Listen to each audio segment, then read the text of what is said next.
there's no storyline of bosses. There's nothing. They don't talk about it really. Well, and they don't act like it. And with Triple H, he tried to show that he was kind of in charge by basically burying everybody. Triple H's approach versus the rest of them approach was completely opposite of each other. Oh yeah. I'm not saying that. Just to me, I don't know. Just it says not bad. Just sometimes it gets kind of odd. It just either you don't mention it or you do, and okay. So what are you gonna abuse your power or what? I don't know. I just have a different feeling about it a lot of times. That's all. I know, and I get that. I appreciate the fact that it's almost like they were very mindful about it, and they want to make sure it could never be brought up that the only reason they're winning, or the only reason that they're in the positions that they are, is because of their involvement with the back scenes. Where I mean, the fans know that they are anyways. Mm-hmm. And kind of in that same subject, Cody's the only one that really has a winning record.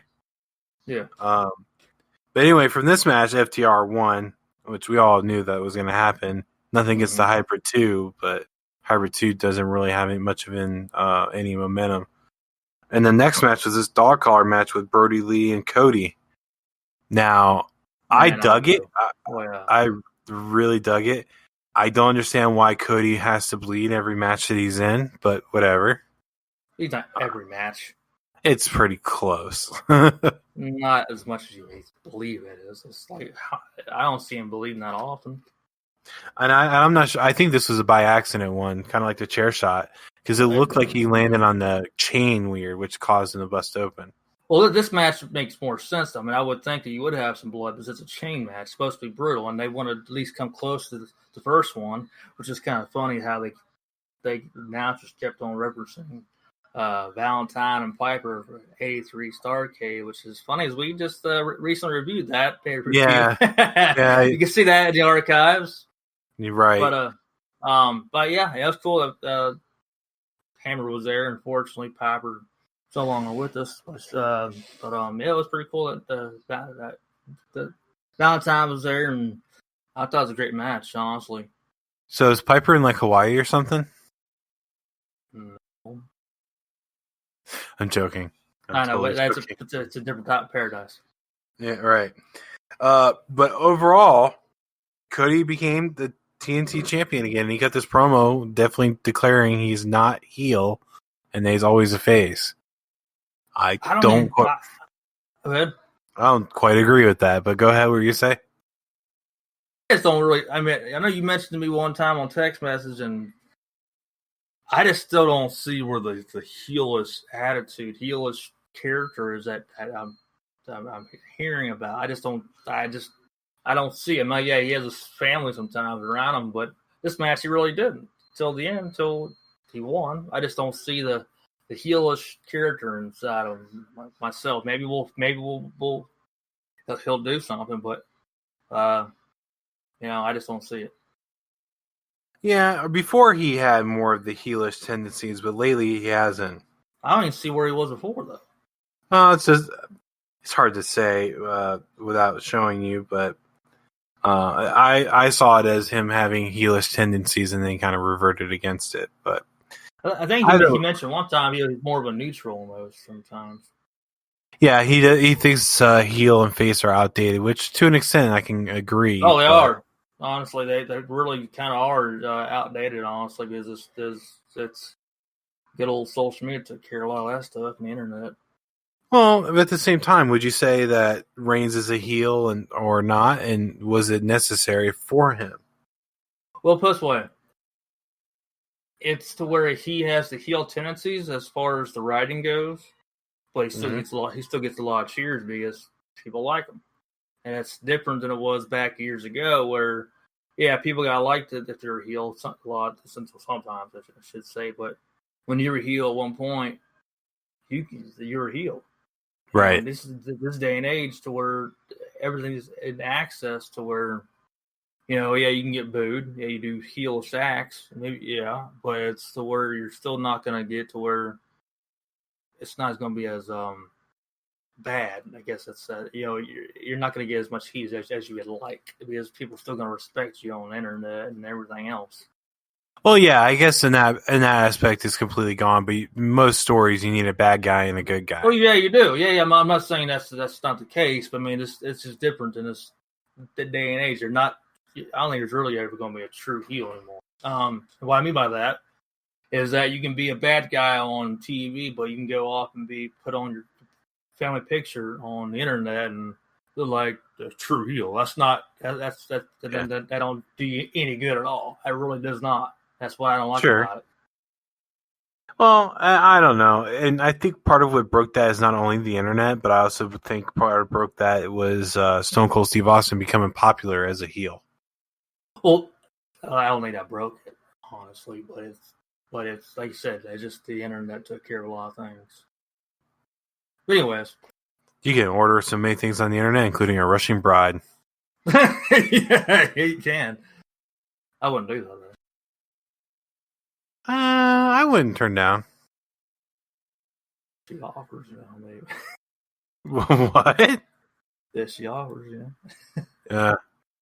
But either way, hey, I mean, I could probably put in an order and end up with Lana.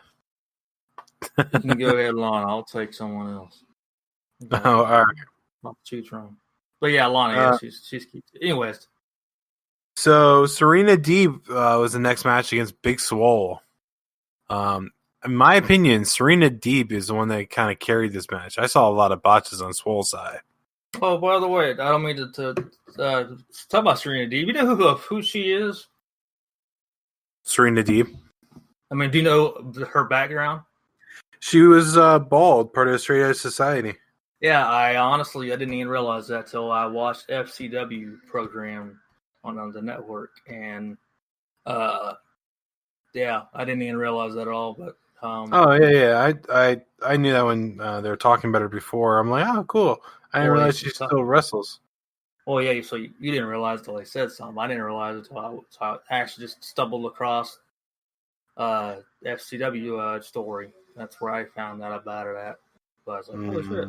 Anyways, yeah, still good in the ring. Gets healed. She still looks good. Yeah. It's kind of funny because the Straight Edge Society, they're all throughout different companies, not including Punk because Punk is not involved anymore. But you have Gallows over on TNA, you have Serena on AEW, and you have Joey Mercury on WWE. Yeah, but not in ring better, but he's still in there. Yeah, I think he's a road agent, producer, whatever they want to call him. Yeah. Then the next match was Jericho's 30th celebration match against Dr. Luther and Serpentico with Jake Hager as his tag team partner. Have you ever seen Dr. Luther wrestle at all before this? Nope. Neither have I. I didn't know who he was. He caused a confrontation last week, and that's why this match is set up. Yeah. Honestly, I don't think it's the right match for his 30th anniversary, for one. Number two, sorry, but I was not entertained by this match. I was like, thank God when he ended the match. I think the way Jericho was acting, I think he probably feeling the same way. It was. He looked like he was getting frustrated with Dr. Luther. Although Dr. Luther 100% sold the Judas Effect really well. Yeah. He dropped immediately when getting hit. Yeah. Who would you book in his place as the 30th anniversary? Almost anybody, honestly. I mean, you could, huh?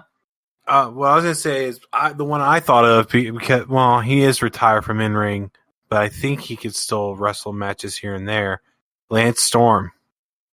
I think that would be a great one, honestly. Throw somebody in there from his past.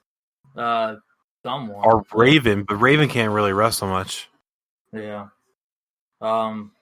Heck, you could have gotten RVD. Or Goldberg. I don't think Goldberg's going to be available. Don't think it's going to happen. Yeah. But yeah, I think, someone from his past, I think it's the right match. Definitely not the right opponents. Luther needs some more time on something. He just moves so bad. So, but anyways, congrats to Jericho for 30 years, man. Yeah, it's awesome that he was able to survive this long and actually be fairly decent. Yeah, what is this? Mid-40s, I think, right? No, I think he's near 50s at this point. Yeah, I guess it would be. Yeah. So I'd say about 46, 47, 48 maybe, 40, I don't know. I think he's 48, 49. Looking it up at the moment.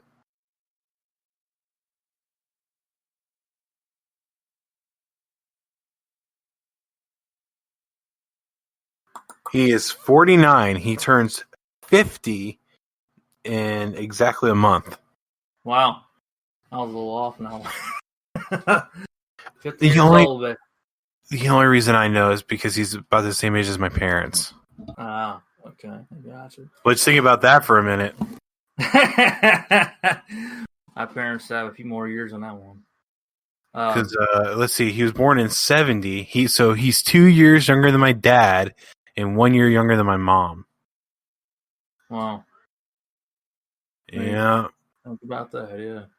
One other thing we need to So, serious question.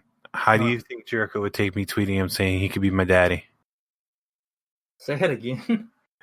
How do you think he would take it if I tweeted him saying he could be my dad?